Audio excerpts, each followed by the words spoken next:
Well, there's a shortage actually for two reasons. One reason is, one, we require a number of pilots. A lot of pilots came on in the 70s when I actually joined the Air Force. A lot of my colleagues actually got out of the Air Force, went to work for the airlines.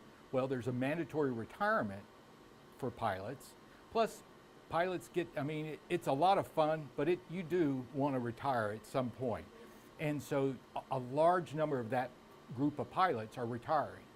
In addition, we have a large number of businesses and aviation folks are starting to incorporate pilots. So there's a big business need. And then lastly, on the international front, there's a huge requirement as the aviation community grows overseas for pilots. So there's a large number of draw from the pilots. The Air Force and the Army, Navy, and Marines are able to get pilots in, we just can't keep them. That's been our biggest problem because of the fact that there is a limit on how much we can pay, even with bonuses and all that. Plus, it's a hard life as an Air Force or service pilot. In 2013, a group of us got together and we said, we have a love for flying and we want to encourage young people to pursue that passion and grow that passion. And so we sat down and said, okay, how can we inspire young people to pursue aviation? And so we started that program up, it was a handful, about 5 of us.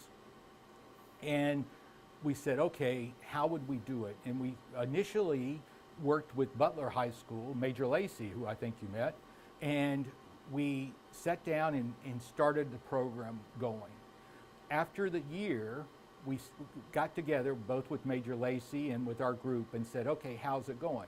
And we recognized that we were focused and we were doing an okay job on getting folks inspired for pilot, but there's a lot of folks out there that don't want to be a pilot, and there's a large number of requirements for aviation.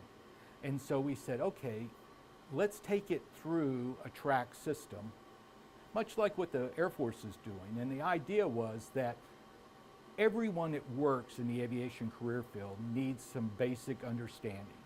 You all need to understand what the parts of an airplane are. You need to understand how an airport environment works. So we'll take them through the first year of general aviation knowledge. The second year, once they've said, oh, I really like this and this might be something I want to do, we'll take them through an advanced aviation knowledge. And we'll talk more about aerodynamic principles and weather and aspects along those lines. And then we say, okay, would you like to be a pilot, an aircraft maintenance, maybe an air traffic controller, or you just want to work around airplanes and work in airport operations?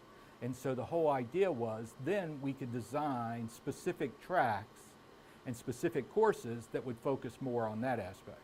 For example, both air traffic controllers and pilots have to understand the flight airways and flight plans and all that. They also have to understand weather. And so we could combine those two tracks and go through a more detailed weather course. So we run through that. On a few students who show a great aptitude, then we go and we start talking about bringing them into the simulator.